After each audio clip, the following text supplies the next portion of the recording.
And we're live. Jeffrey and John, Hulk Smash. That's right. See how many people are available at 2 o'clock in the afternoon on a Friday or 5 o'clock in the evening on back east somewhere. See if some people are around. Jeffrey was like, hey, I'm free. You want to do something? And I was like, yes. What do you want to do?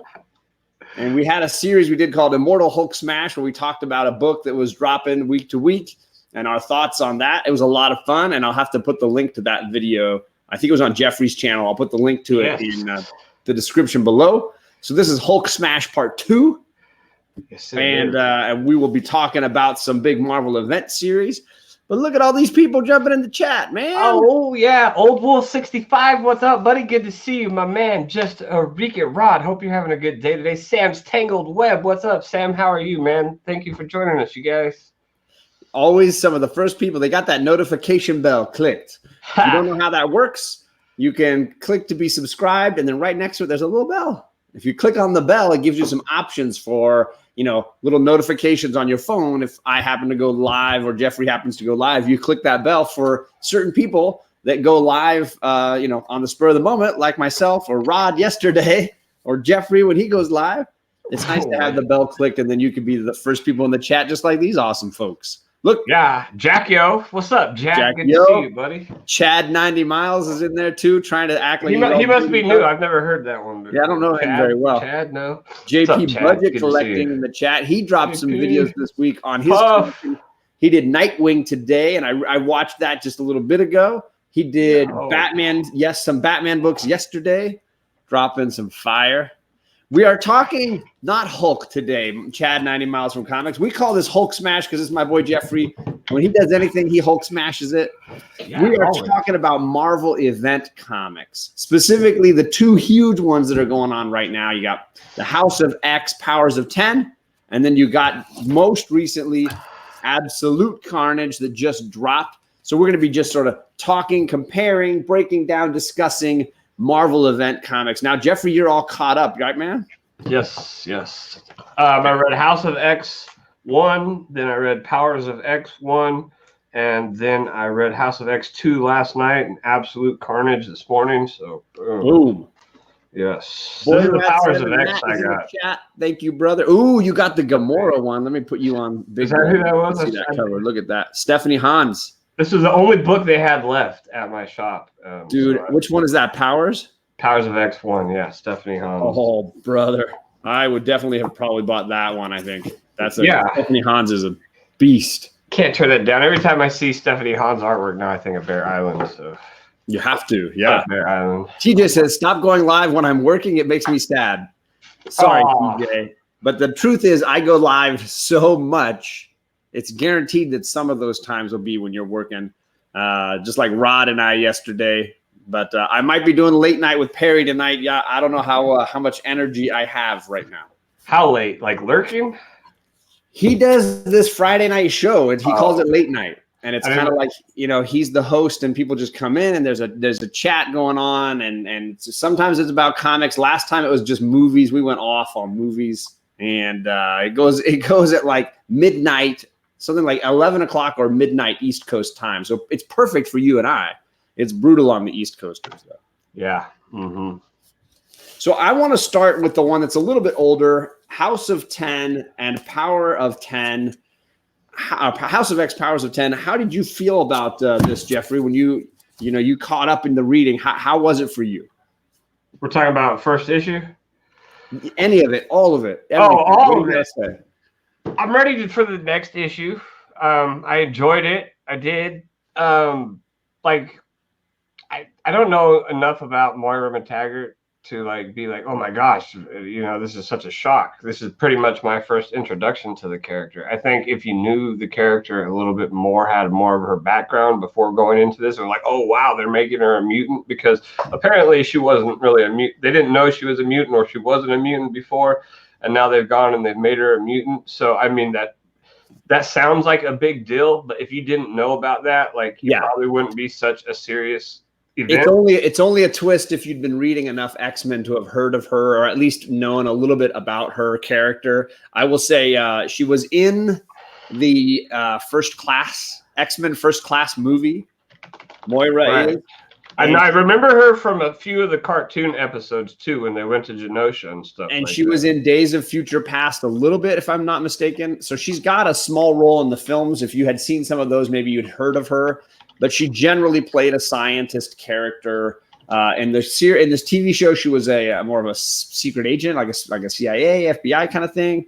But in the comics, she was more of a scientist, often connected to Charles as a friend, or boyfriend, girlfriend, lady friend kind of thing, right? Or sometimes connecting to villains like Apocalypse and things like that. But yeah, for me, that was a huge bomb dropped, and I thought that was really, really cool. What did Sam say? She and Banshee had a thing. What? Did not know that. But they're both from that part of the world. She's supposed to be British, I thought. Or no, McTaggart. She's probably Scottish, but she's supposed to be from the UK, if I'm not mistaken. I remember in the cartoon, I think she had a thing with Banshee because they were like together in a couple of the episodes, and he like saved her at one point or something like that. Yeah. Oh, Robert the G-Spot Galvin is here. Thank you for coming by, Robert. Much appreciated, sir. Good to see you in the chat.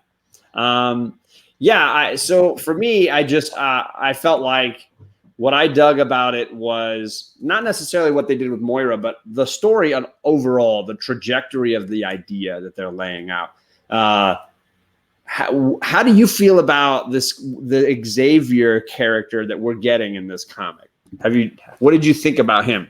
I think he's cool. He seems more of a less of a pacifist. It almost seems like more of I wouldn't say like a tough guy or a badass, but more like he's got more fortitude to do what he's got to do. Because I mean, in the cartoons, he was always like a fight last, try to be nice and take care of everything. But now I feel like he's got his head out of the sand. It almost seems like you could say, and he's there trying to fight for his fellow mutants.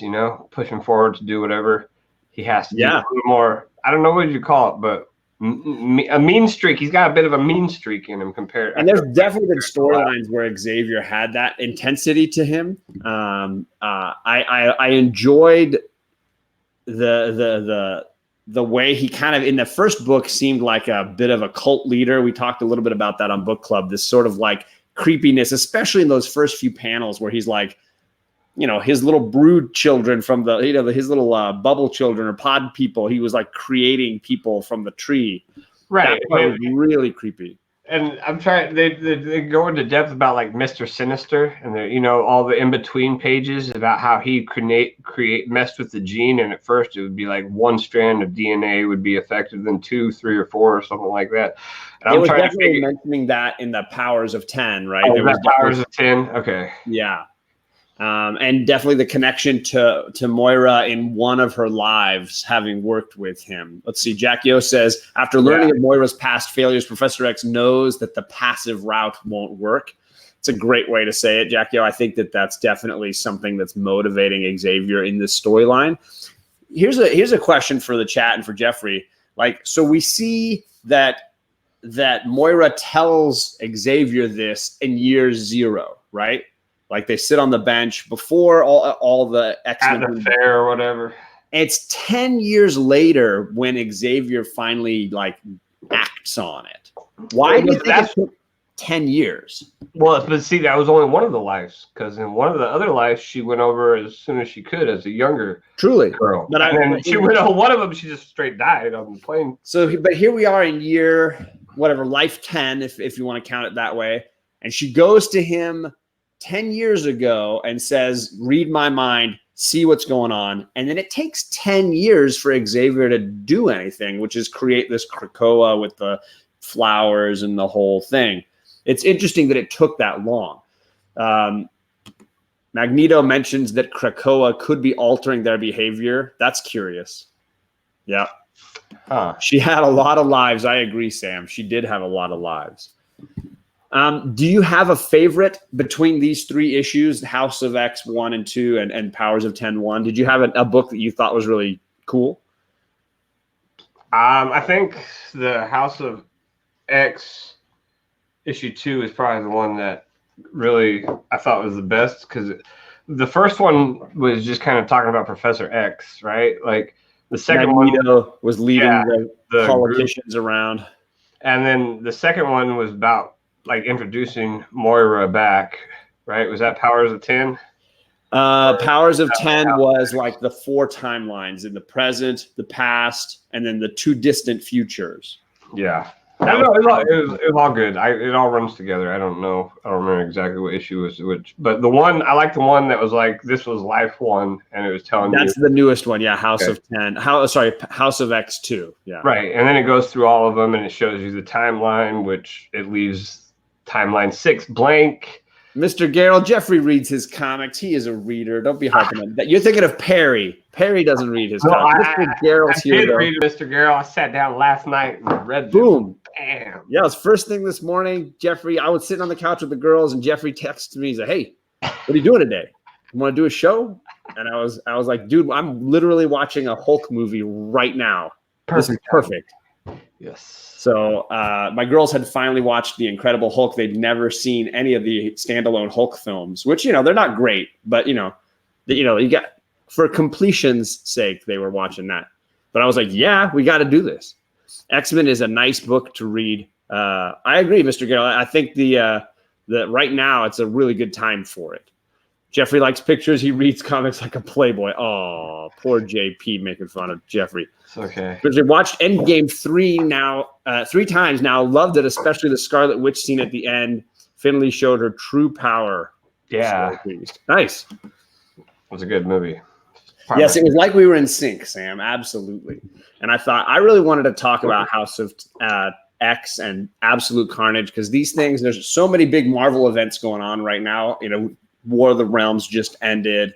I don't know if you read any of that, Jeffrey, but it's kind of cool to get into some of these a little bit more. For me, I definitely think the same as Jeffrey. House of X2 is the best book in the run up to now, but it's also the most like standalone, whereas the other ones were kind of like skipping around a little bit more. This one was like pretty straightforward to me. Might have just been a little easier to understand. Yeah, no, that's probably exactly why I like that one a little bit. Because the first ones, they're good, and there's nothing wrong with them. It's just it felt like they were sitting there, a story that's kind of like being narrated by somebody. So I was thinking that maybe like going back, it was going to be looking at the book from Moira's point of view, and it ended up, it's not like that. So, I mean, the time there's a little bit of narration coming in, but for the most part, I think it just needed a book or two to get it going. That's true. There's definitely some setup to those first 2 books. I will say that I enjoyed both, and they certainly put me onto the fact that I was probably going to get all 12 of this, story. I think it's going to be quite a tale. Yeah, and like I said, I wasn't even going to get it at first until I heard everybody talking about how good it was. So I had to check it out, and I read all 3 of the issues last night, and I was like, man, I'm ready for that next one. So. Boom. And hey, it's week to week, it's not going to take long. Yeah, what, 9 weeks and we'll be all done. This is going to be nothing left but crying. So what do you think about this whole Krakoa thing? For people that don't know, Krakoa as a setting has existed in X-Men comics for a long time, going back even to like Giant Size X-Men #1. It's a featured setting in that book. I like the idea, the way that Hickman is using it. There's even a discussion of how Krakoa has separated and broken, and at one point there was part of it like orbiting the moon or something, and another chunk of it flying in outer space and stuff. Like there's a lot of elements to it. Right. And I think part of the thing that we have to remember going into this story, if you're reading it, like the mutants were almost wiped out at some point, right? Yeah. By all the robots and everything. So there's already been a war. And we've come through and wiped out most of the mutants. So it's like it's almost like when people came to America and killed off all the Indians. Right. And now you go back and you got to, give them land and give them their Indian reserves. It's kind of like what the mutants are doing is creating their own like little tiny reserve to try to rebuild their population. But Moira seems to imply that it doesn't matter what she does, that's the outcome, right? That the mutants get wiped out no matter what. That sentient beings, AI, right? The artificial intelligence. No matter who you wipe out, it's going to come. The next person. But I just like they also say that with her living 10 lives, she could come back and basically do almost anything to alter it. So if she knows that the mutants are going to be wiped out, then why can't she come back and try to make a bigger ripple effect in the timeline or something? I don't know. I mean, she's tried some pretty big ones. I guess that's what she's doing, though. I guess that's what the issues are, with right? Apocalypse, joining with Sinister, joining with Magneto, joining with Xavier, joining with the humans. She's kind of tried everything that she could think of until this, whatever this is. Now, I don't know if you noticed, Jeffrey, that there's been a lot of talk about her sixth life. You guys turned me on to that at first. I was watching there was a KomiKhan, I think is KomiKhan. You guys were talking about it and giving your ideas on what you think happened, and that's before I had even read it. So okay, so you knew that going in then. I knew that going in, but I was still like debating what I think is really going on. I think everybody's seen it, but I just wanted to highlight it for people that haven't seen it yet. It lists in the back here the many lives of Moira, and there's a gap here for issue 6. And I know that like Reggie's gone over this a little bit. Everybody's kind of talked about, well, what happened in year 6? And it's interesting how that works. And then I pointed out on Book Club, I think that there's 2 lives that don't necessarily have endings. 9 and 10 seem to continue on, whereas all the other lives have a distinct ending time. And the idea was that she had to die before she could be starting over with a new life. So how did year 10 or life 10 start if life 9 didn't end? So those are just some things to kind of think about. Maybe there's like 2 over now. She even tried the Terminator. Mr. Garrell says she tried the Terminator timeline and killed the people who made the robots and discover what they will happen anyway. Yeah, she did try that. Yeah. And at first you think maybe she was killed before she was born. But if that would have happened, then life 7 would have never happened, because when she's talking to Destiny, she says that in each life she has to reach adulthood to get her powers, or else her next life won't continue. That'll be the end of it. So then you realize, well, she wasn't killed before she was born. I will say they are ambiguous about that reality, right? Because Destiny says that that's true, and then Moira says, well, what if you're wrong? What if it doesn't matter? What if I continue on no matter what? Right. And so, it's a possibility that Destiny is wrong. They don't guarantee that Destiny is right. And I had that thought too, but still, it's like, I don't know. Because if year 6 was I'm just going to try this. Say her mom died while in a car accident before she was born or something. Right. It was something like that. Yeah. While she was still pregnant. Or that year 6 is going to be hugely important. I know that Reggie Collects made some good comments about the number 6 seeming to be significant all the way through this comic. There's 6 issues of each book. Moira's 6th life is missing. One of the colors has like a hexagram. It's done of 6 shapes, design of 6. There seems to be some comment that numbers are important. 10, 6. And I was thinking that at some point, maybe 6 was one of the ones that had the most effect or something, and they were going to do this like a couple introduction stories, and then the final few issues were going to be solely based around what happened in life number 6, so they're not trying to give any type of spoilers away for it or something. So that was something that I had thought maybe they were doing. Maybe like 6 is going to be the most important or something. Could be. They have to go back and touch on it at the end, and they don't want to give anything away. I guess there's all kinds of things they could do with that. You know what I mean? Yeah, for sure. Do you have any feelings, thoughts, or things you're looking forward to in this run where it might go?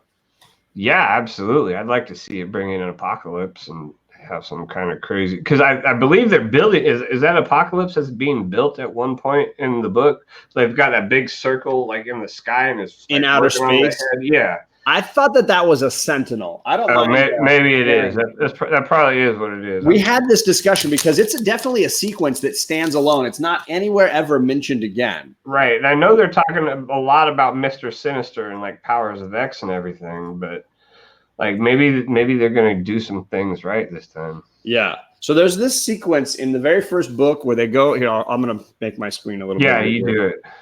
Where they go, the readers go follow into outer space where there's this crew working near the sun. And they are working on a ship and discussing the issues with what the work that they're doing. There's some characters there that I don't know. Dr. Kane, Dr. Smith, Karima. I don't know any of these people. They've got all kinds of like little labs and science rooms and areas. And at the end of that sequence, they show you what they're doing, and they're saying, if we need more, we have her. We can have her build them. It probably is floating in space. Like that is sort of the beginning of the AI that we were talking about earlier. So now, is it Powers of 10 or House of X2 that's got the girl that gets abducted and killed, the Black Brain? The girl that gets abducted and killed. I'm trying to remember. Syllable or Cerebral or something like that. Oh, that is Powers. That's Powers of 10. They got like the USB stick. They're and that's in year 100 when Nimrod and the Sentinels are in charge. And they have effectively wiped out most of the humans. Yeah, she's like the last of the 4-strand DNA or something like that. The ones that like had a really bad time or something like that. Jack Yo says he thinks that's Master Mold's head, which would be awesome.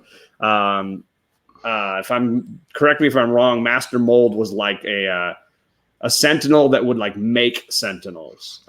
As far as I recall it, and maybe I'm wrong, but that would be cool if that's what that would work out to be. Yeah, he was in the cartoons. Some big fighting here, and that would be the Sentinels and mutants, which I've always felt like was the most interesting stuff. Sentinels versus mutants. Yeah, I just like giant purple robots. Yeah, no, well, I mean, the Sentinels have always been a big thorn in X-Men and the mutants. Oh yeah, side, and it's just the timeline with the lives shows you that it's going to happen regardless. Was it the first timeline? One of the timelines she gets burned, right? She got by Pyro. Was it? Yes, Pyro? they are upset that she was trying to cure the mutants, and she had found the cure out or something like that. She talks to Destiny and Mystique and a few other mutants, and then they burn her to teach her a lesson. So somehow they figured out that she's a mutant, but I think it was Destiny because of her abilities. She couldn't see her, so she knew that there was something funny about her future and all this stuff like that. Yeah, no, it's a good story. So then, overall, if you had to give a grade, to those 3 issues as a story, out of 10 points or something, how would you grade those 10 issues? 10 issues, or those 3 issues? Sorry. I don't know. It's at least a 7.5.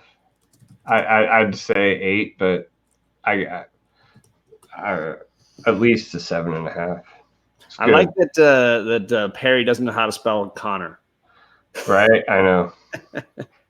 If you don't know, that's Perry's new name. Last night we found out Perry got banned from YouTube on his lurking side. He lost his lurking.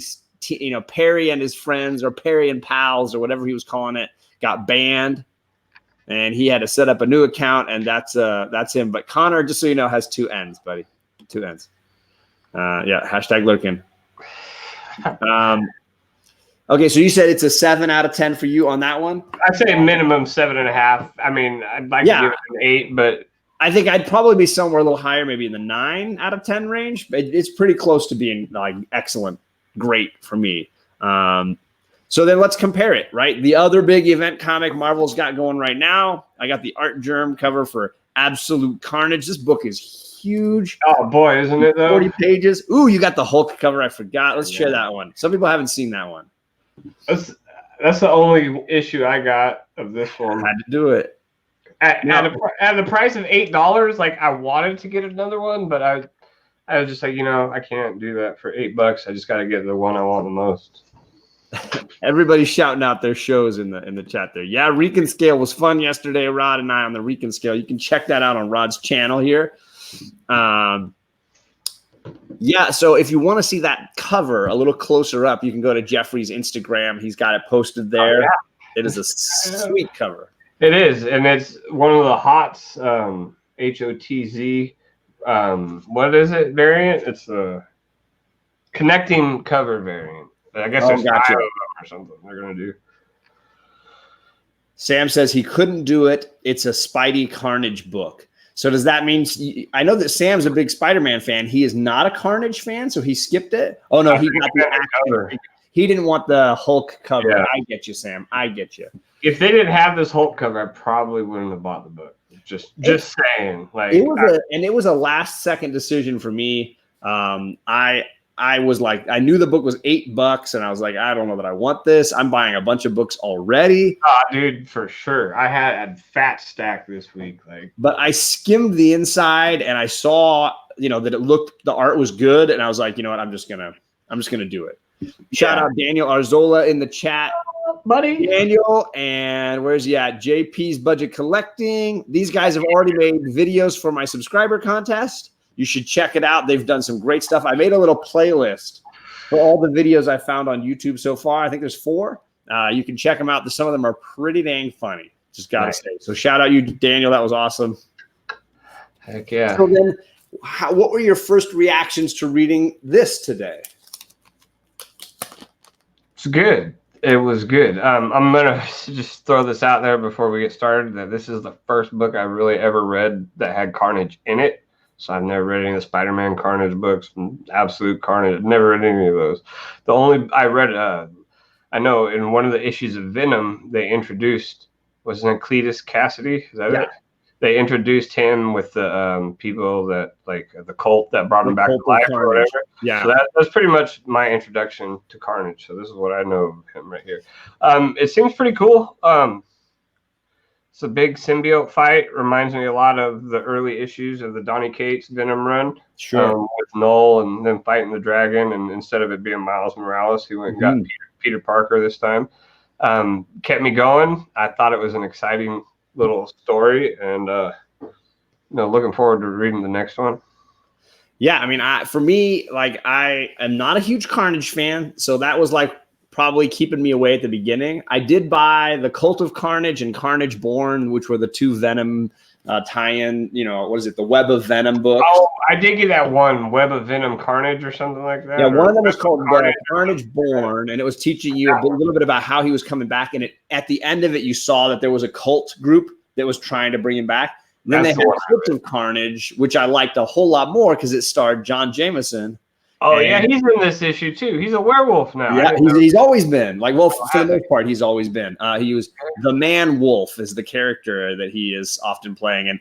And so he was in this Cult of Carnage book in a big way. And the ending to that implied that we were going to get this John Jameson, Man Wolf, Carnage symbiote version. And I was like, crap.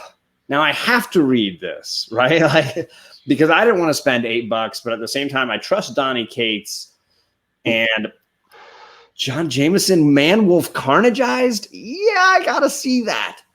So I was really pumped that he's actually in this book. Did they kill him?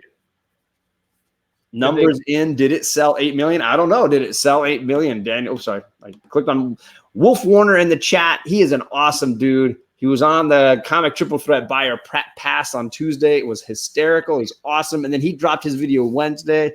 Good stuff. Yeah, I don't know if it sold that many, Daniel. I don't know what the final numbers are. But every shop's got a ton of these. Like my shop had a bunch on the shelf. The Carnage covers. Of the Carnage? Of the Carnage, yeah. Yeah, I actually went back to my LCS today because I picked everything up Wednesday morning. Been on vacation, and so I made it down there at 10 o'clock, fought through the crowd of crazy people, and got my books. Yeah. But I went back today, and I was surprised. They still had copies. Like, the only copy of Absolute Carnage they didn't have anymore was the Hulk cover that I had. Right. But they had the Art Germ, the other 2. The one I really like that I haven't seen is the Donny Cates one. That would be cool. Yeah, I know that Edwin was going. Was it no? Wolf Warner was getting that one. Wolf was getting that one. I would say I was. Die was still in stock. They had that deceased Joker variant cover. I didn't get any of them, but I just figured those ones would be gone for sure. But yeah, Immortal Hulk still been on the shelf. But I think they've been printing more copies of Immortal Hulk. Yeah, because the second half of that run has been a lot easier to find. Yeah. So for me, like I was gonna say, for people that are worried about the $8, I'll give a couple of good compliments. It's worth it for sure. I think it's huge. It is. It is so thick. This is like definitely like almost 3 comics worth of stuff. Plus, there are very few ads. I don't know if you noticed that, Jeffrey. I noticed there were not a lot of ads in here. Lots of good, amazing artwork instead. So that was pretty awesome. No, the artwork was amazing, for sure. It's worth your $8. It's almost like getting 3 comic books in one if you really think about how they break it down into chapters. So yeah. Donnie Cates got mad at Matt for used on Twitter because Matt said that books in homes are better than books on comic shelves. I agree with that statement, Matt, and I think he was just probably fired up like he gets.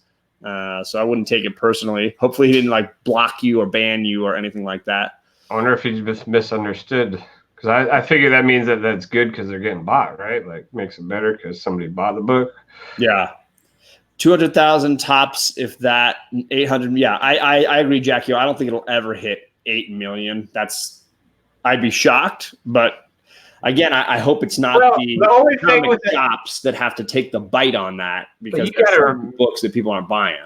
You got to remember, like anything Venom and Carnage is really hot right now, and when they're putting out 5-6 covers, you got people who go out there and they buy each copy, copy of all 5 or 6 covers. So really, if you think about it, I mean, the inflation in numbers is really by people who buy more than one cover because it's one person, but that one person bought 5 books. So if 200 people out there buy every copy instead of 200 copies, you're at 1,200. So I don't know.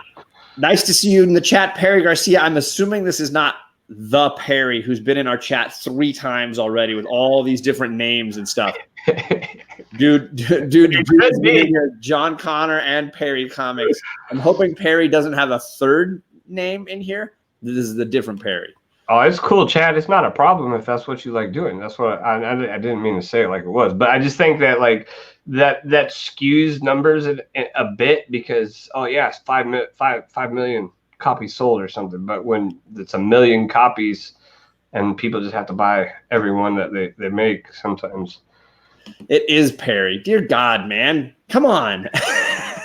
How many names do you have to have in this chat, man? He's definitely lurking. He's A-class lurker right now. But there were about 8 million copies on my store's shelves. Yeah. The Eddie Brock, Peter Parker, he meets up with Peter Parker. When I thought that was going to happen at first, I thought he was just going to ask Peter Parker to babysit his kid. They're going there to ask Peter Parker to babysit. But Venom's got a little bit of a different design in this issue. Yeah, he's been going through some changes. This Donnie face. I like the face in this issue. Yeah, they've been putting Carnage and Venom and all these characters that are the sort of symbiote universe through a lot of changes. And even the Red Goblin stuff with little Normie. Chad says he loves Cates Parker, and the Spider-Man looked sick. I don't know if they gave him a new design in this or if that's a design that he's had for a little while. I haven't read any of the new Spider-Man issues, but Spider-Man looks dope. He does take a little liberty with his design of stuff, but I honestly say, like, for me, the best part about this book is the artwork. I think Stegman and the way he does these pages, it's just epic cool. And there are so many panels that I dig in the art style that he does for these characters. Right off the bat, even the fighting in the subway with Carnage. There's just like so many cool design, and I don't even like Carnage, and I'm like, dang, this is really cool. Really good stuff. The whole thing that they introduced with the DNA, like once you become a symbiote, it stays in your DNA, and the hive can get it back. Yep. That was at the end of the book. They find the underground hive or whatever, and they're talking about all the people that were in it, and one of them was General Thunderbolt Ross. Yeah, exactly. So they're talking at the diner when Peter and Eddie are hanging out. The news is showing the mass grave where the Cult of Carnage has been bringing anybody with symbiote connections to Carnage so that he can rip out the symbiote and use it to intensify his power. Yeah, and in issue number 21 of the Immortal Hulk, they cut to the screen of General Ross's grave had been dug up and buried, and somebody took him. And I think they assumed that the army had took him, but maybe it was Carnage come back and took his body for the burial. I think that's the implication, is that the symbiote in Carnage wanted to take out the symbiote piece from General Ross. Now, the implication, though, is that because he was the Red Hulk, now you're connecting Immortal Hulk and Absolute Carnage, right? That he's not dead, that he can't die, right? That he is we're gonna maybe get the immortal carnageized Red Hulk at some point, right? Or somehow it ties back in and Immortal Hulk shows up in Absolute Carnage or something. I don't. Big O, thank you for joining us. I collect a lot. Thank you for coming. I really appreciate everybody hanging out. John's going to look back and say, wow, this video got 1,000 views. Unfortunately, 752 of them were Perry lurking. Right? Oh, yeah. JP nailed it. That is hilarious. Sorry that I missed that earlier. I do agree. 90 Miles from Comics, Chad says that he liked the way that they created this intensity between Peter and Eddie. That diner sequence is several pages long. I didn't love the dialogue, but I do like the way that they interacted with each other. It was cool, but I almost felt at a point like he was talking to Deadpool in a Spider-Man costume or something. You know, I don't remember Peter Parker being. That was the funny thing too. I thought comedy act. Eddie was trying to be undercover and hide out because the police were looking for him. But he's sitting in a diner talking to Peter Parker in the Spidey costume. Wouldn't that draw like everybody's attention? Yeah. Wouldn't everybody be going like, holy crap, Spider-Man's over there in the diner having dinner with some guy. I wonder who that guy is. Right. And there was no like police called to like come and arrest Eddie Brock in that moment. I was like, okay, that's a little odd. Yeah. And then when he's like, oh, can you turn that up? And he's just walking around like it's nothing inside of the diner or whatever, you know? Like, yeah. So we have several characters. We have little Eddie Brock's son, Eddie Brock's little son. Dylan. We've got Norman Osborn's grandson, Normie. There was some interesting stuff going on there, and then they bring back Norman Osborn. They bring back Ultimate Reed Richards. I guess I don't remember what the name is. If anyone remembers the name for this character, I think it was the Maker, right? Is that what they call him, the Maker? This character right here. It's like Reed Richards from the Ultimate Universe. You know, he can still stretch and do all the Reed Richards things, but he's just a little wackier, a little crazier. And he showed up earlier in some of the other storylines. Dylan, man. Yes, Dylan. The Maker. Everybody's right. Look, the Maker. You're right. Yeah, and then so Norman Osborn is in like the insane asylum, and he thinks that he's Cletus Cassidy now. And he's still, I guess, they don't know that he's still infected with the Carnage symbiote or something, or has he recently become infected again? I would assume that they think he still has some of it in him, but they've locked him up somehow despite that. Who is the Maker? Vinny, the Maker is Reed Richards, Mr. Fantastic from another universe. First appearance was in Ultimate Fallout 4. Sorry, I can't remember. This is the first appearance of the Maker? In the Ultimate Fallout 4, yeah. Okay. Reed Richards as the Maker, yeah. Gotcha. He's like alternate universe Reed Richards. Thank you, Chad, for that shout out. That's awesome. Spider-Man didn't even give those poor citizens a chance. He just attacked them in the diner. Yeah, he's pretty hardcore there, Mr. Garrett. You got to watch out. So yeah, then Peter and Eddie have to go and break out or rescue Norman Osborn because they realize that this is what Carnage is doing. He's collecting people with symbiote powers, and they want to know if they can use the machine to remove safely these Carnage symbiote pieces. And the only person they can think of that they can test the machine on is Norman Osborn. Right, because at first they're going to do it on the kid. Yeah, but then Peter's not having it, and Eddie's not having it. So they go to bust out Norman, and that's when the big fight happens at the end, which we're kind of the cliffhanger is we're left with like Venom Eddie and Peter versus a Carnage army. Right? Yeah. Collecting, they're called codices or codices. And when you're referring to more than one, it's codices or codices. Yeah, it's got a slightly odd termination. Singular is codex, plural would be codices or codices. Yeah, exactly. Yeah, but no, when they show up to try to save Norman Osborn, like I'm assuming he turns back into Carnage, right? That's when, because then he starts walking around. He's like pilling out of his body, like he's like pilling his own intestines out and like grabbing. That's Carnage. Yeah. Oh, that's Carnage. I thought that was Norman Osborn. Norman still kind of looks like Norman. That's him. He looks like the Joker almost right there. Right. And it looks like he's just been waiting in the room there. Carnage is the one peeling himself open. Oh, okay. Right here. Right. Ugh, that is creepy as heck. This is him walking down the hallway. Right. And he's infecting all the inmates as he walks along with his maggots. Yeah. And as he does it, he's basically creating a little army, infecting everybody in the prison that he throws the little thing on. Right. And then they all break out and become his little army of like minions that are coming to attack. And that's right. And that's when Spider-Man's telling Venom he can't kill them because they're innocent. And he's like, what are you talking about? These people are all crazy. That's why they're locked up in here and all that. So this is what it says here. Chad says, if you've ever worn a symbiote, a codex is in your spine. And if you collect them all, you can connect to the hive and then free the villain Null. Yeah. Yeah. Will attach. Yeah. Borikin says he wonders if all the small goon carnages will attach themselves to to Cletus Cassidy and act like they do in Stranger Things season 3, where they sort of like create a giant beast.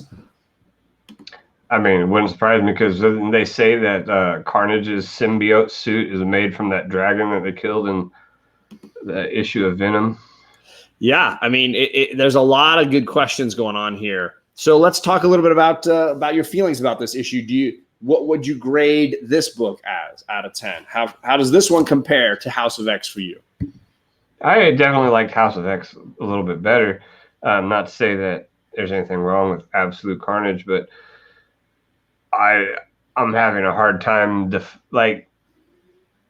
differentiating it from the Venom run and the Donny Cates run. I feel like this could have been issue 17, 18, 19 or whatever of Venom just as much as Absolute Carnage. I guess there's nothing wrong with that, but it's good. I definitely recommend reading it.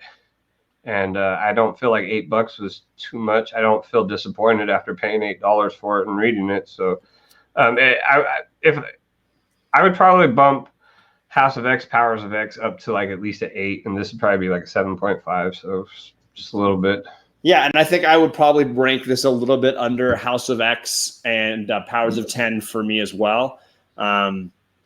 But then this is issue 1, and I've had 3 issues in that saga, so it's possible in that way I have more affection for it because I've had more invested in it. I'll also say I just don't particularly care for Carnage as a character, and so as a result, I'm not super passionate about this story. I agree with you on that, and I'm not a Spider-Man, a Venom, or a Carnage guy, so I feel like if you are, you're probably going to really enjoy it even more than somebody like me would. So I figure if I'm giving it a 7.5 and you're into any one of those fans, you would probably like it even more than I did. Yeah, I would give it around an 8, 8.5 maybe. So a little bit under the House of 10 and House of X, Powers of 10. I struggle with that. I think everybody is a little bit. I just want to say X each time, Powers of X. I think nobody's going to really correct us too much, but that's, that's just, there will be people. No, you're wrong. It's not Powers of X. It's Powers of 10. Like, I know.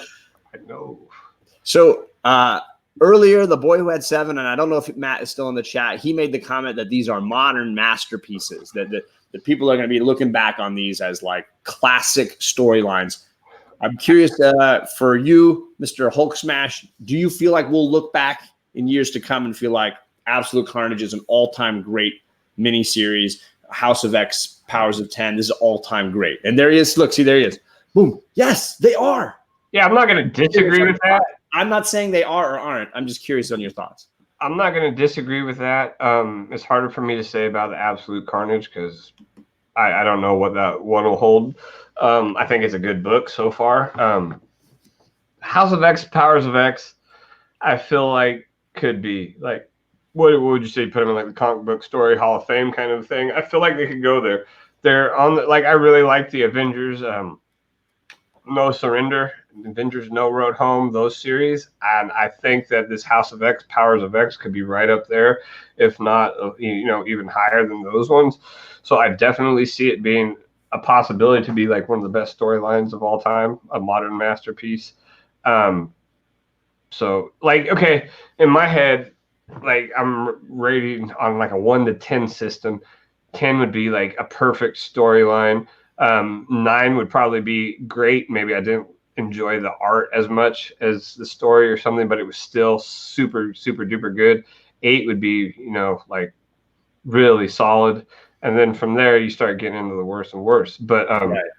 I don't know what would be a perfect storyline. So I didn't want to grade anything too high because you got to give yourself room for something to come along. But I do think House of X and Powers of X could be one of those masterpieces. Yeah. JP says which is what I was thinking at the same time. You can't know till you read the whole story, but it sounds like they're off to a good start. Yeah, I agree 100% with that. And I think I would fall into that category. I don't want to be too. I mean, I'm generally a very positive guy. I like the books that I read. It's very rare I pick up a book and that I buy and I don't care for it very much. So for me, like I enjoyed them both clearly. Do I think they're both going to be modern masterpieces? It's really hard to tell. And it's going to depend a lot on where they go. I've got three issues of the House of X Powers of 10 storyline, and they've been solid, and they've got me wanting more. Absolute Carnage. I don't know, what is that, a mini series? Is that like a new series, or do you know? Absolute's going to be a mini series, and there's all the tie-ins where there's like Absolute Carnage this and Absolute Carnage that. So many tie-ins with these sometimes. X-Men they got all kinds of tie-ins too. I want to shout out Chad 90 Miles for Comics says Immortal Hulk is in the Hall of Fame. Yeah, that's kind of what I base these on. I would say definitely put Immortal Hulk in there now, even though there's still 3 issues left. I don't think I need to see, no matter how Ewing finishes out, I think it's going to be worthy of a Hall of Fame run, those 25 issues. I think it is now. There's enough solidness. Like there's been a couple of issues that were not super, super duper good, but most of, like, in my opinion, like 20 out of the 22 books were good. JP budget collecting. John only dislikes book club books. White Whale makes him it's the anti-joy equation, JP. Yeah. It's the joy. No, not true. The reason I don't like book club books is because I'm generally buying outside of my personal preferences for book club books. And that's a roll of the dice. If you buy books and have no idea whether you'll like them or not, you're going to hit some garbage. You're guaranteed to go off rails. But at the same time, occasionally you get, something like a Oblivion Song, or you get something like, there it is. You get something like Die, right? I would never have picked this up were not for book club. So have you read the issue 6 yet? It's good. I did it last night with the KomiKhan on it. I was happy I picked it up. Hey, did you check this book out? No, I heard good things. I picked it up today. Yeah, it's it's real simple though. Like, I'm not sure. The artwork in it is fantastic. It's really good. But I would say that it would probably be an acceptable read for like somebody in 2nd grade, kind of like on that level. Like, there's not a lot of reading in it. Maybe it's just because it's the first issue, but if you don't know how to read, you could really get by on that issue. Immortal Hulk 1 Director's Cut comes out next week. I want to know what is that, Daniel? Is it like a reprint but with added material kind of thing? Let me know. I hadn't heard that. Let's see, Comic Book Lurker. Oh, Jesus. I'm not listening to you, Perry. I'm walking away. Jeffrey, you read the better version of Hulk yet? He's talking about Damage. I just bagged and boarded those books today. Man. That's too funny. Immortal Hulk irritates me. No one is helping Banner, and that is depressing. Also, are they ever going to follow up on the Defenders miniseries that gave the Eye of Agamotto to Hulk. I don't know anything about that. That sounds interesting.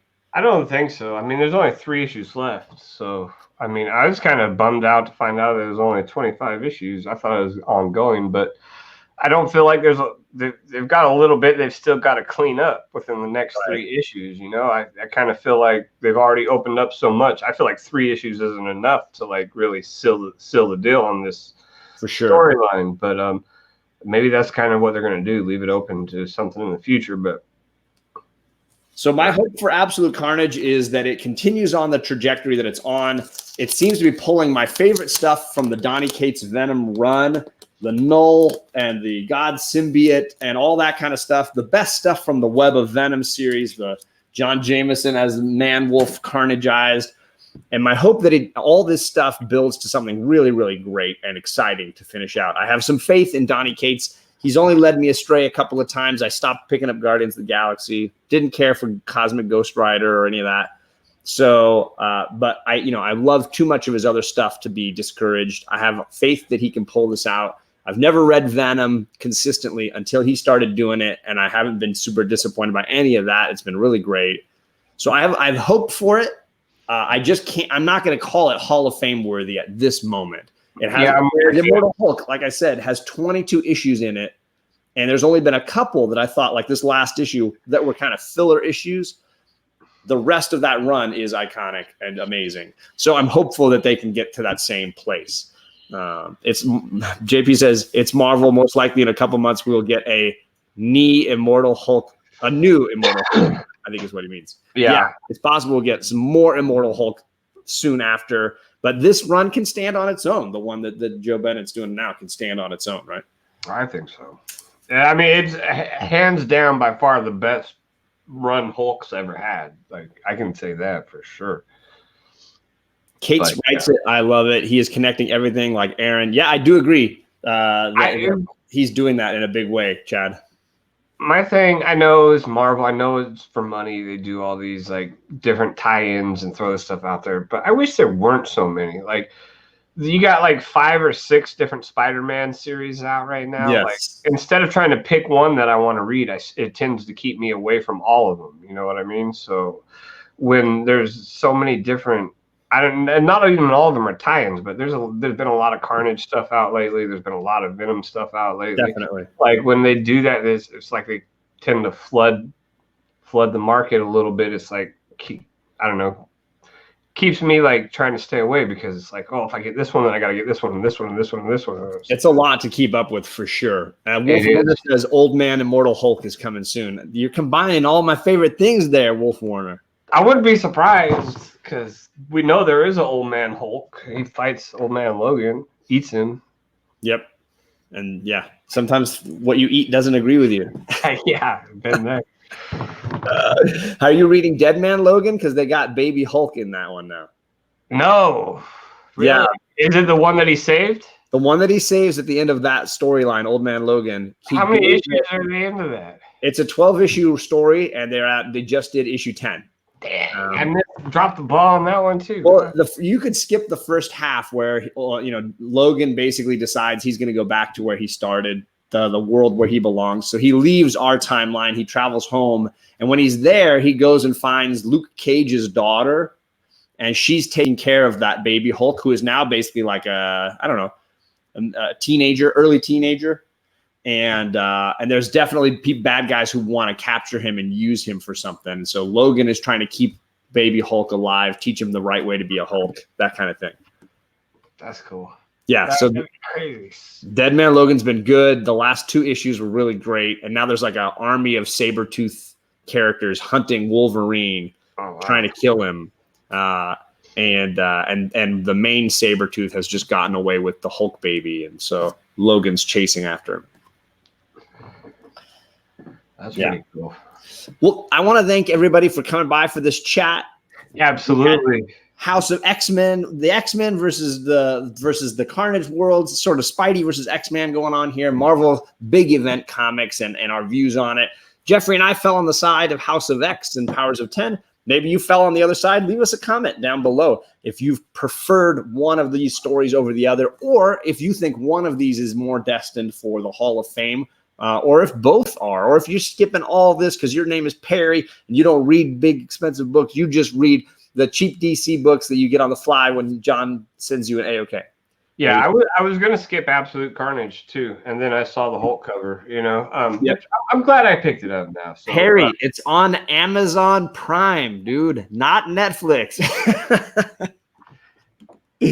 Amazon Prime, brother. Amazon Prime.